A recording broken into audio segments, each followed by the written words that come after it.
All Pakistan goods transport owner association ने 2 रोज़ में मुतालबात मंजूर न करने की सूरत में मुल्क भर में पहिया जाम हड़ताल का ऐलान कर दिया।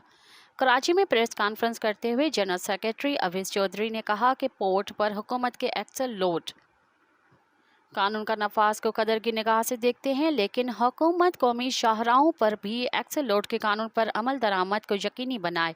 उनका कहना था कि सूबाई हुकूमतों के जरिए एक्सेल लोड पर अमल दरामद को यकीनी बनाया जाए और कौमी शाहराहों के मुतल्लिका सरकारी स्टेक होल्डर्स अपने वे स्टेशंस को ऑपरेशन करके, जबकि मोटरवे कौमी शाहराहों पर धांधली ओवरलोड गाड़ियों को रोके। मज़ीद ख़बरनि ऐं तफ़सीलात लाइ विज़िट कयो असांजी वेबसाइट www.awamiNewsHD.com ऐं ॾिसंदा रहो अवामी न्यूज़ HD।